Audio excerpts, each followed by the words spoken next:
Greetings. Hello. God bless.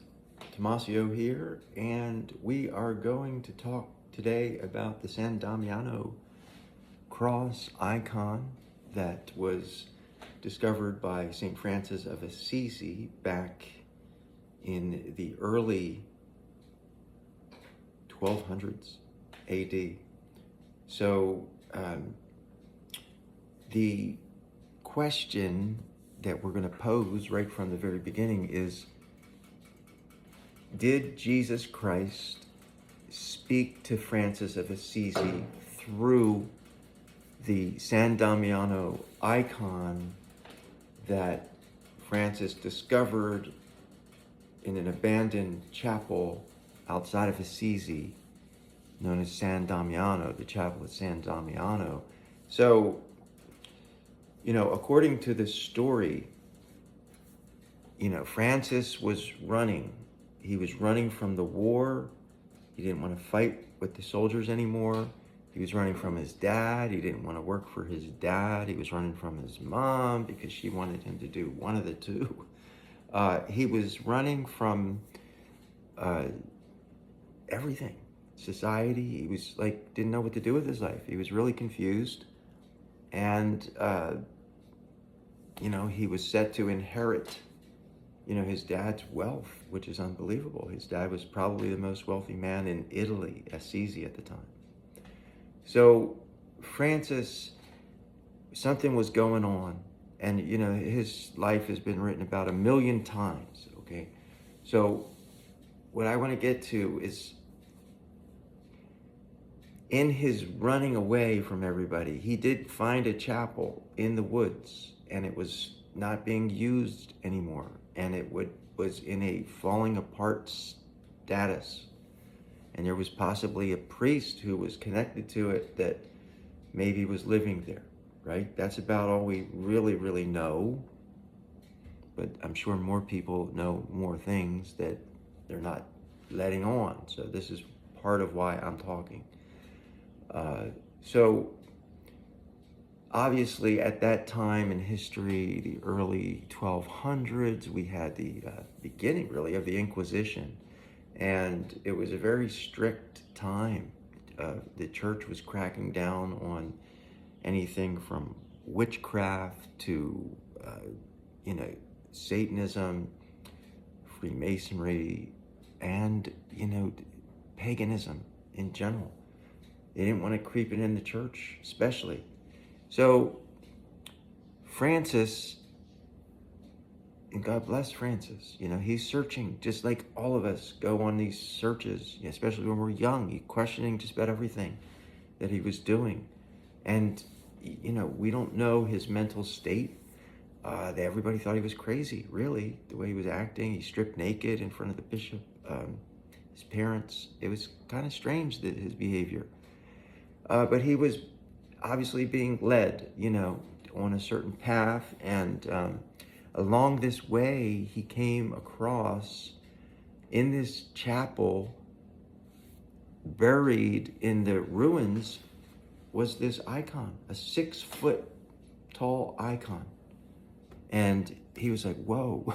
And it wasn't just, it was very well, it was, well painted, right? I'm sure you've seen this before. Okay, so this 6-foot icon is laying in the dirt. And Francis sort of, I don't know if he took offense to that, but common sense tells you that if you come across a church that has been closed down by the local bishop, there is a reason it was closed down. And they would have obviously taken the Blessed Sacrament out, the monstrance, the tabernacle, whatever. So the things that they normally do, there's no reason to believe they wouldn't normally have done that. But for some reason, they left behind a 6-foot tall icon of, looks like Jesus, right? So why would they leave that behind? This looks like something a Da Vinci would do, beautiful art. What in the world? This isn't making sense here, right? Okay. So Francis finds it, cleans it up, and he's like, wow, I want to get a better look at this. And he must have put it up. And maybe even, on the altar. Whatever he did, he put it in a place where he could see it. And it was clean. And he was obviously mesmerized in some way, shape, or form by what he saw.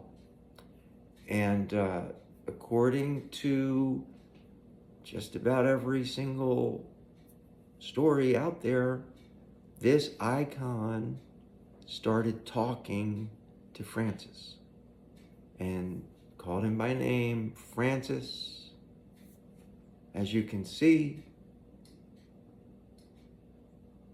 the church is in disrepair. I need you to rebuild my church.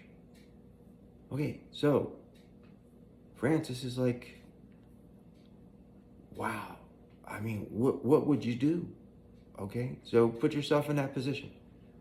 You're running, you're hiding from your dad, who's not happy with you, from the bishop, really, who's not got your back, from the war, because your soldiers, you just left them. So anyway, Francis, okay, so I can imagine, all right, all of a sudden, God's talking to me from this cross, telling me to rebuild this church. It's a mess. I have nothing else going on in my life. And now all of a sudden, oh my gosh, here's my answer. Here's my answer. I'm supposed to rebuild this church. And that's exactly what he did. It's exactly what he did. So we have no reason to doubt that Francis heard a voice, because all of a sudden he got a crazy idea. And it was an idea that was totally opposite of the reality of the situation. The church had been closed. He's going to open it again, clean it up and open it? That's like defiance, really, if you think about it. We're going to defy the bishop's order here. We're going to reopen this place. Now, the people don't know that this cross is talking to Francis. They think he probably's behind it, wants to resurrect this condemned chapel. So they weren't supportive of it. And he went literally and I guess took things from his dad's business where he made dyes, carpets with dyes. He had dyes in it that the dyes would be preserved with mercury. These were people that were working at low labor and exposed to mercury poisoning. And Francis was probably around it. Mercury causes problems, folks. Mercury really does cause problems, personality disorders, anything from autism to transgenderism to Mad Hatterism. These guys went crazy, Mad Hatters and Alice in Wonderland. That's historical. So, Francis is around that stuff from the time he was born, I'm sure. Didn't want to work for his dad. He wasn't interested, even though all the money was there. So what did Francis do? He definitely was into rebuilding this church, right? So he goes and takes his dad's stuff and sells it and gets tools and does whatever he can do to start rehabbing the church. And his dad finds out, and his dad goes to the bishop and says, that's it, I'm done, I can't deal with this. Now he's rebuilding this church that you shut down. I don't want anything to do with this. My son's lost his mind, and I want to disown him. I don't want to turn my business over to him. Whatever you do legally, and the bishop had that authority to make these types of decisions. So Francis was summoned, and he had to show up, and he did. And, the bishop was like, what's going on? And Francis gave his side of the story, and his dad gave his side, and the bishop sided with his dad. So did Francis tell the bishop that his icon's talking to me? He should have. If he didn't, why is there no report of that? Why is there no report of that? Right there, red flag, right there. Okay? You, of course, tell the bishop if you believe God is talking to you through a religious, circumstance. This is unbelievable that this isn't talked about. But it's known. Trust me, it's known. And so you have to just put A plus B equals C, right? 1 plus 2 equals 3. All right, so Francis is rejected by the bishop, strips naked, gives his dad everything. He said, here, Dad, I don't want a thing from you, right? God is my father. Very defiant, obviously, and walks away bare naked. And the people were there, women were there, who knows, children probably. I mean, this isn't normal behavior, folks. So what's the bishop do? He tells whoever put this robe on him. And, what is this? So this is just covering someone up who's walking around naked, right? All right, so everybody wants to spiritualize it.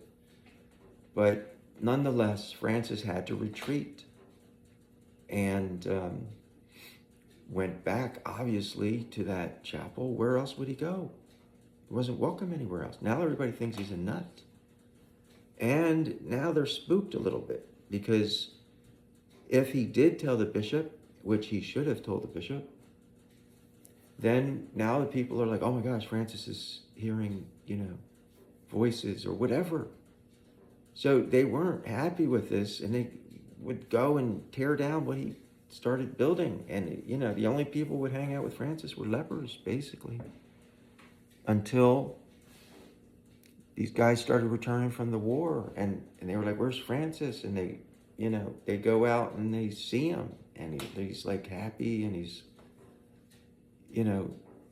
they were so frustrated, you know what I'm saying, with the war and everything. Materialism in society was ridiculous. Poverty, no such thing. The money. So Francis, ultimately, that's what he was rejecting, was the love of money, really. The gold, the silver, Italy. It's easy at that time. That was it, when this stuff was starting to happen, the market and selling and buying and, businessmen. So his dad was one of those guys. And Francis basically had some interest in what he was saying, what he was doing. He was caring for the poor. He was sort of presenting a different lifestyle.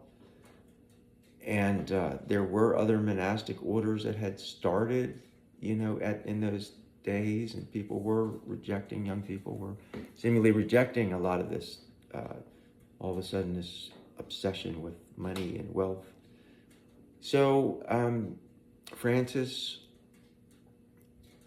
basically wasn't going to quit, right? He's thinking it's Jesus talking to him. He's not going to quit, and he's doing a good deed by helping the lepers. And now some of his friends are starting to help him. But in the meantime, the people are still rejecting it, and I think they just, they burn it down again, whatever, like he could get nowhere. But now at least he had some companions, and he's like, all right, look, guys, we need to go to talk to the Pope, because I have Jesus here telling me to rebuild his church, and every time I try to do it, it gets torn down again.